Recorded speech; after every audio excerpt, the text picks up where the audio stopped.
It's the last day of the offsite. The meetings were productive, the energy was contagious, exactly what the team needed. The CEO pulls you aside to say, "Thank you, this was next level." And you smile because it felt that way to you, too. You found the secret to delegating the logistics so you could focus on shaping your team's experience. You used Offsite. They handled the venues, the negotiations, the logistics, and together you created an experience that will move your business forward. Sound too good to be true? It's actually within reach, and it can even save you money. See how at leaderassistant.com/offsite.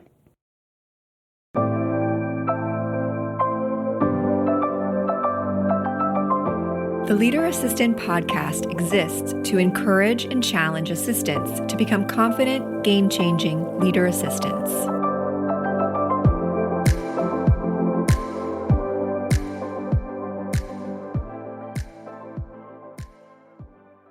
Hey friends, welcome to the Leader Assistant podcast. It's your host, Jeremy Burrows, and this is episode 387. You can check out the show notes at leaderassistant.com/387. That's leaderassistant.com/387. Today, I'm very excited to be speaking with Flo Esho. Flo is the founder of the Easy Flow Life, a US-based executive support agency that helps founders and executives step out of the day-to-day and back into true leadership. So, Flo, welcome to the show. Yes, thank you for having me, Jeremy. I'm excited to be here. Awesome. And what part of the world are you in? I am in Atlanta, Georgia. Hotlanta. Hotlanta, that's correct. Though I've only been here since 2018, and I was told that until I make it to year 10, I cannot claim Atlanta. I have 2 more years to go. There you go. There you go. I did not know that fact. Learn something every day. Yes. So tell us what you like to do when you're not working.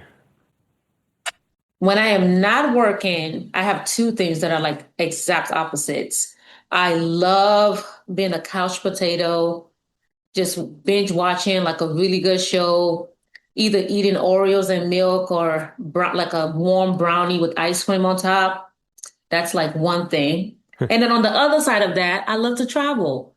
I love to just visit all types of countries. I'm like a adventure traveler. So I've gone skydiving before. Wow. I've gone hiking and snorkeling and all of those things. Wow. Skydiving is definitely another level. Yes. That's another level. Awesome. Well, tell us a little bit about your career, and we'll kind of go back in time to how you got into the world of executive assistant support, and then we'll talk about what you're up to these days. Okay, sounds good. I will take you back to the beginning of time when I went to school in Wisconsin-Madison and I studied fashion merchandise. And I worked at Anthropologie, the clothing store in college. And so that was going to be my dream job, my dream career. I was going to climb the corporate ladder and be the CEO one day. And of course, I graduated school. I landed the job. I moved to Philadelphia and I was working in the corporate office and I was a buyer. So I was in the merchandising space and I did that for about 4 years. And then my favorite boss left and popped my little safety bubble at Anthropologie. So I was like, I can't do this without her. So I decided to go and work for a really small fashion startup in Miami, still in the merchandising world. So we were in Miami for about 2 years, and then I was all about Miami. I'm from Nigeria originally, so I love heat, I love water, food, and Miami gave me all of those things. So I was in the mix. So it was time to buy a house, and my husband said, "I have a confession, and I hate Miami. I don't want to be here." So we were like, "Okay, well, where should we go next?" And since I chose Miami, I let him choose the next city, so we chose Atlanta. And then when I got to Atlanta, I worked at Home Depot. And I was still kind of like in the merchandising product development space. So I did that for about 10 years of my career. Wow. Great. Mhm. And then how did you end up transitioning into there's a lot of, sounds like a lot of operations and project management type work that's, I'm sure, Yes. applicable to the assistant stuff that with your agency now. But how did you Yeah. transition from that world into what you do now? Yeah, no, I'm glad that you asked that. And I'm glad that you brought up the operation stuff. And because I always tell people in merchandising at any company, you're essentially like the hub of the business operation. Like everybody has to go through you because your job is to take something from ideation all the way through execution to where the end consumer is like purchasing it. So you have to work with the designers, the sourcing team, the allocators, the finance team, the marketing team, the visual merchandisers, and all of these different teams and stuff that you kind of have to make sure that we're all moving together and helping each other get to the finish line. And so all of that skill set is translated very beautifully into the world of executive assistant because that's what we do in the executive assistant world, right? Our job is to maintain the day to day and make sure that the back end is running smoothly so that our leaders can focus on the things that only they can do and, growing the business and executing at the high level that they're needed to be in. And so I got into this world honestly because my husband's 40th birthday was coming up and I wanted to take him to Japan. Japan was like it's been his dream place since Yeah. I've met him. I met him when he turned 30. I'm a big birthday person. So I met him when he turned 30 and I just missed his 30th birthday. So I always knew for his 40th, the next milestone age, I got to do something really big. So I always knew I was going to take him to Japan. And so I wanted to do everything like just grand. I wanted the five-star hotels, the first class flights, the shopping sprees, all of the things. But you need money to do that, Jeremy. You need money. And so one of my friends was like, I was thinking about what can I do to just like make a little bit of side money on, like on the side. And one of my best friends was like, you should look into being like a virtual assistant. And so, like at that point throughout my career, I had helped launch 3 businesses outside of like my corporate day-to-day job. And so she was like, you could find a small business owner that's just completely overwhelmed with everything that they have to do to get their business going and just, offer them some support and do, some stuff for them. So I designed a little Canva portfolio and I joined a bunch of Facebook and LinkedIn groups and I started like pitching myself. And my very first client was a business coach. And she posted a job and was like, hey, I'm looking for an executive assistant. I need someone to manage me. Like my business, I'm running a 7-figure business. The operations on that world is smooth sailing, but nobody's managing me and my health issues. Nobody's helping manage all of my travel logistics. No one is a buffer between me and the rest of my team. No one is helping be an accountability partner to ensure that I'm not taking 1,000 client calls and not actually going to that doctor's appointment or following up to do their blood test and different things like that. Hmm. So I was like, oh, that sounds like all things that even though I was never an executive assistant prior to this, like these are all the things outside of the personal things that I do for all of my senior merchants and all of my Right. other teams. So I was Right. like, I could do this in my sleep. So I applied for the job and I went through all of the tests and the applications and all of those things and I got the job. And so she became my first client. And then a few months later, she referred me to a second client. And I was like, this is sweet, but I have a full-time job. So I was already being greedy by taking the second client. So I was like, this is going to be it. I am good. I'm going to go to Japan and live my best life. And then just fast forward, I kept getting referrals and I kept turning them down because I had a job and I couldn't keep doing it. And then eventually I just realized that, the, I'm a Christian, so eventually, long story short, I feel like what I'm doing now is truly like God's divine intervention because I never had a desire to be a business owner. I was the corporate ladder girly all through and through. And so like these clients kept coming and I kept turning them down and they kept coming. And here I am now, 3 years later. I have a team of 8. This is my full-time job. And I'm going to stop the story there because I could just keep going and going. Oh, that's amazing. You say you have a team of 8 now. Yes, I have a team of 8. Wow. So when were you like, oh no, I need to hire some help? Yeah, so honestly, it initially started so I have a 1-year-old son. So it initially started when I was thinking about getting pregnant with my son. And this was back in 2004. And I was like, okay, I have these clients that somebody's gonna have to support them while I'm away because I don't want to have to be available at the level that I am now with if I get pregnant and I have a newborn at home. I had also had like a few miscarriages in the past. So I was really like trying to be fully in my body, present and not stressed, like during this period in my life. And so I hired my first assistant solely to help take care of my own client work Mm. while I was trying to take care of my health.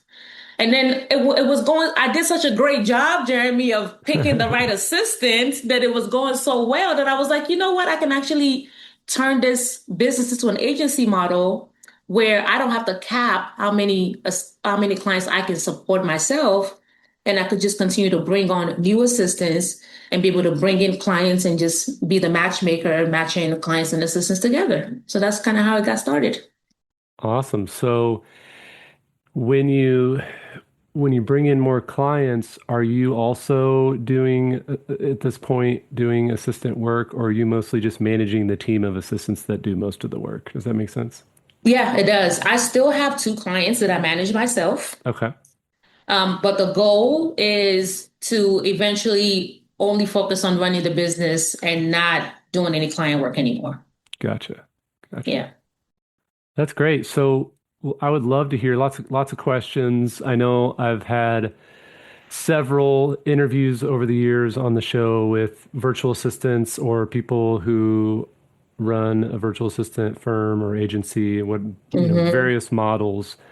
But so I know there's some questions that are kind of more common in this space because assistants listening are thinking, you know what, I've been trying to get out of this kind of corporate rut for a while, and should I go be a contracted executive assistant for a few clients? Can I make the same amount of money? How do I find those clients?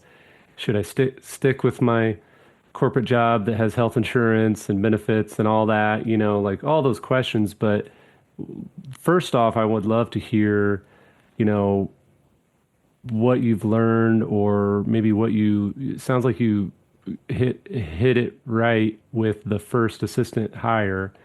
So I don't know if you have any tips on, finding another assistant or finding some help that, maybe in the interview process or in the application process, was it word of mouth how you found this person? Like, yeah, any tips there on like, let's say somebody is starting a business and they are starting to get too many clients, they do need to bring on help.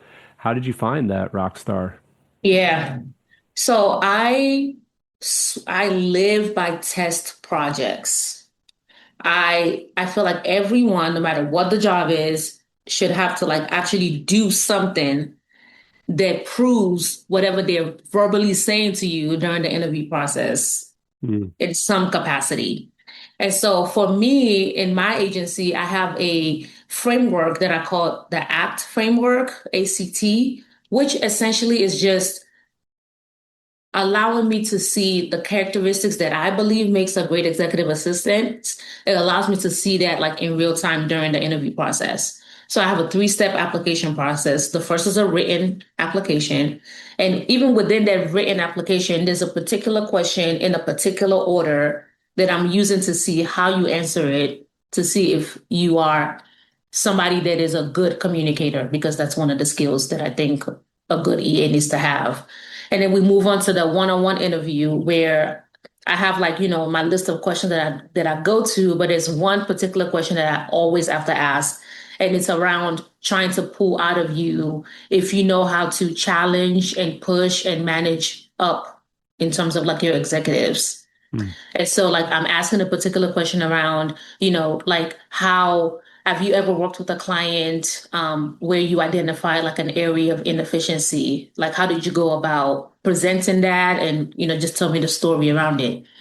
If and when an assistant is like, you know what, that's a great question. Like, I don't know, like, I've never had that. That's a big red flag to me because I know that naturally, like, as assistants, we feel like, you know, we have the boss and they do the things and they tell us what to do and we just say yes. But what I'm looking for in my assistants are people that are going to be able to be like, I know this is how you've always done it, but here's how we can do it better. And this is Mm, why I think this way. And so that question allows me to see if you naturally have that, or if you're one of those assistants that just think, I'm just going to say yes and do as I'm told and not really do anything else. mm, And then my third step is then my bread and butter. Like if you could make it through those first two steps, then the final step is an actual physical paid, I'm going to pay you for your time, paid test project that you have to complete.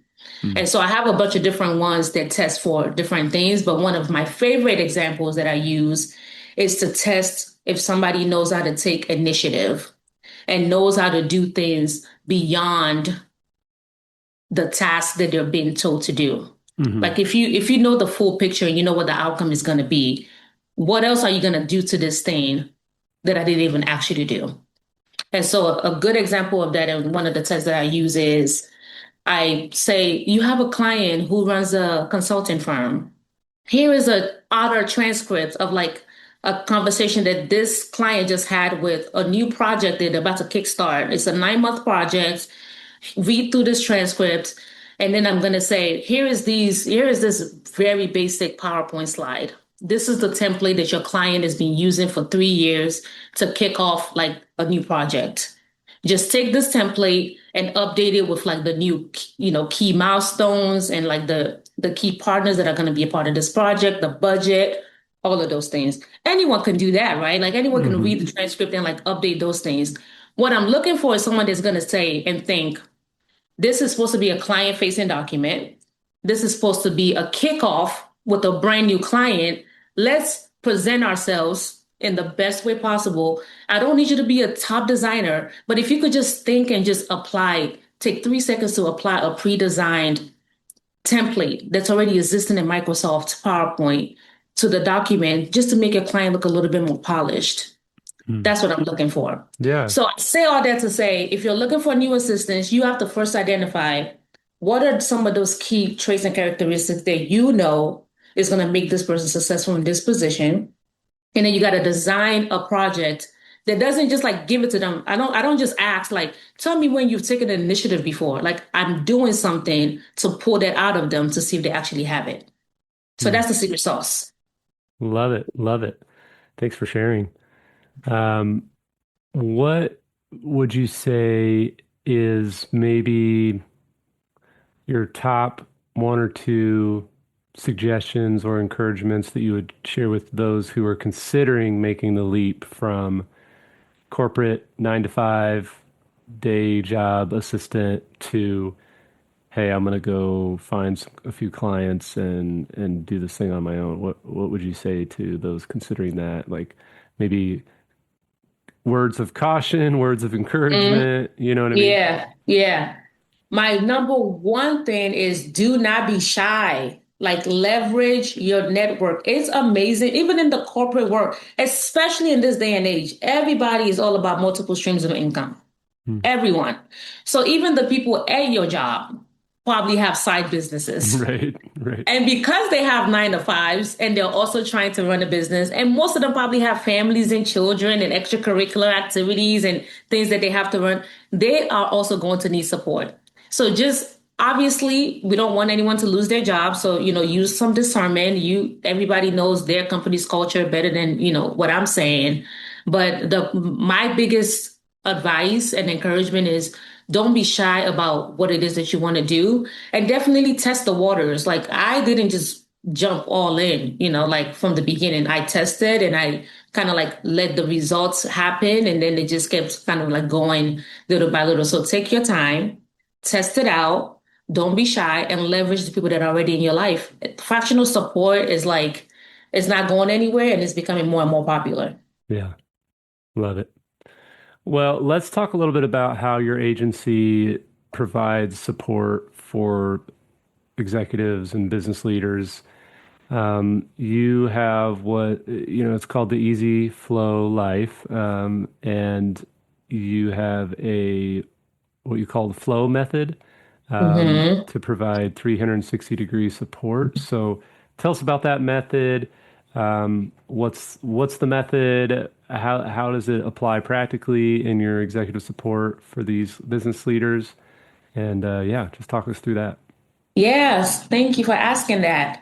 So the 360-degree executive support is essentially like in the corporate world, oftentimes like an executive assistant and a personal assistant are separate jobs and different people do them. Within Hmm. my agency, the 360-degree executive support essentially means that we're combining that executive and personal support in one. Because what I've learned is we don't, as humans, just naturally, we don't experience life in categories.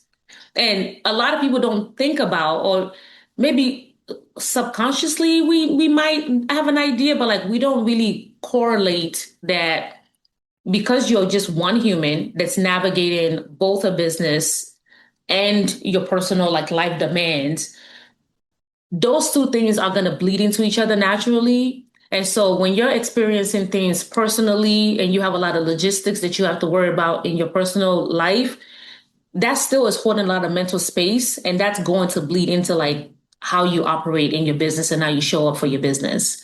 And so this 360-degree support allows us to have one integrated assistant that can toggle between both your business and your personal. So practical example is that we are helping our clients with invoicing and project management on the business side. And then on the personal side, we're helping you find summer camp options before you miss the deadline. And we are making sure that whatever new dentist that we need to go to can actually take your family insurance. And my personal favorite is helping you plan that family vacation or that getaway weekend with just mom and dad or the girlfriend getaway that you've been talking about for 3 years that you just don't have the mental capacity to plan and do, helping you do all of those things. Wow, that's great. So you said personal favorite is like the travel, getaway, planning. Yes. I have to do, I support CEO, so I do a lot of personal assistant stuff as well. Hmm. And I've always done that for the CEOs that I support. But travel is not necessarily my favorite. Um, so what are some good tips for travel planning for an executive and their family? Yeah. I think this might sound basic but like I find that people don't do it. Like just, I have like a travel preference doc. Hmm. And even like when I first get with a client, even if they don't think travel is going to be one of the things that they're going to need our help with, that's part of like our onboarding is just what are some of like the airlines that you like to travel? What seat do you like to have on the plane? Are you a morning traveler? Are you a late traveler? Are you a never red eye or are you actually love red eye? Like just getting all of those type of answers and documenting them so you don't have to hold it in your brain as the assistant. I think is really important. And then my secret sauce is I just love Facebook groups. Mm. Like you get so much knowledge from just joining these. Like if one of my clients wants to go to Florida, for example, I don't this might sound a little psychotic because don't you might not do this for every client, but depend on like how granular like your planning is. Because for some of our clients, we actually plan like day by day itinerary in addition to Mm. just booking the flights and the hotels. I will go join like a local Florida, Jacksonville mom group. And Right. I'll watch like what are y'all doing this weekend? Like what does everybody do every summer? And just like having those fresh ideas of like people that are living in the places that you're trying to go to. That's one of my secret sauces is just like joining those and just like browsing through some of the previous posts and comments and getting ideas that are not just from Google or Right, yeah. ChatGPT. No, that's great. What about, our worst nightmare travel issues like flight cancellations, flight delays, flight reroutes. I had some major issues with my executive's family travel earlier this year, and it was like one of the most stressful days of my 20-year career. So what do you have travel agents on speed dial? Do you have airlines on speed dial? Like what do you do when it all just kind of falls apart? Yeah, I don't often use travel agents. I think we use travel agent for just one client, but Okay. for the rest of our clients, the phone number, like not just the 800 number that you can find on Google, but like most of my clients naturally have like status with, whoever their airline is. So like having like the direct number that's tied to like that level of status that they're in within that program is that's the key. So Mm. make sure you have that number. If you don't have it, get your client to either give you the login so you can get it, or walk them through it in one of your one-on-one meetings, because they're not going to do it if you just text them too. So you got to trap sometimes. So if we're having like a weekly call and that's something that I need, I'm going to make sure that we have 5 minutes on the agenda to literally have you sit there and log in for me, and so you can send me that screenshot so I can have what I Nice, need. nice. Love it. Well, super helpful tips. Thanks so much for sharing your story and a little bit of your journey. Um, what is there anything else that you'd like to share with assistants listening? I think I just want to share that, and this has been coming up more and more often in like my discovery calls. And I think that it's just, um, I don't know if it's a stereotype. I don't know if that's the right word that I'm looking for, but a lot of people are feeling or thinking that an executive assistant is just someone that manages inboxes and calendars and Mm, we're just like task doers. And obviously, like that is part of the job, but especially now in the world of AI, when AI can be the, you know, email drafter and the going and doing the research and compiling and organizing information and things like that. I think that I just want to encourage all assistants to challenge themselves in their day to day to not just be the executor, but also like the operational brain behind whatever it is that you're doing. So like taking the time to truly understand like what the business priorities are and mm, what your executives like ideal outcome of whatever is, because that will help you as the executive assistant manage the priorities, the relationships, anticipate like what might come, hold the context, because our biggest job isn't that we're just like checking things off to do. Our biggest job is that we're there to help reduce how much responsibilities our executives are holding and how mm. much of that they're carrying mentally. So that's one thing that I wanted to share. Love it. That's great, Yeah. Flo. Thank you so much. Well said. What's the best place for people to reach out if they want to connect and say hi and learn more about what you're doing? Yes, LinkedIn is my favorite. Okay. My name is just my name, Flo Esho. I'm also on Instagram, and then of course my website. I have a contact, section on my website for those that want to talk a little bit more. But LinkedIn is the go-to. That's my number one choice. Nice. Awesome. Well, I'll put all those links in the show notes at leaderassistant.com/387, leaderassistant.com/387. Flo, thank you so much again for your time today, and I wish you all the best and really appreciate your insight. And yeah, thanks again for being on the show. Yes, thank you for having me.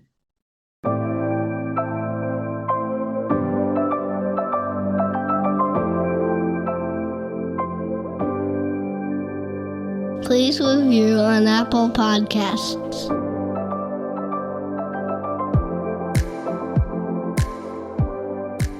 GoBulls.com. The Leader Assistant Academy is an AI-powered, on-demand professional development resource. It's for growth-minded executive assistants and administrative professionals just like you. When you enroll in the Academy, you get access to the Leader Assistant course plus streaming access to the audiobook.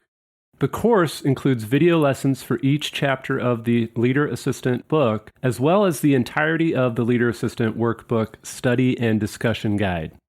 Additionally, you get access to my exclusive Academy newsletter where I share thoughts on the state of the administrative profession, behind the scenes of my business, and sneak peeks at upcoming projects. Your enrollment also includes a one-on-one 25-minute coaching session with yours truly. But my favorite part of the Academy is the AI agent, which I've named ACE. ACE is the only AI agent on Earth trained on the Leader Assistant book, workbook, course, and Academy newsletter. So if you need guidance at 2 a.m. on a Thursday because you have a big meeting coming up with your executive and you want to ask for help, you can log on to the Academy, interact with ACE, and this AI agent will help you along your journey, guiding you to specific resources that are actually helpful in that moment. To find out more and enroll in the Leader Assistant Academy, visit leaderassistant.com/academy.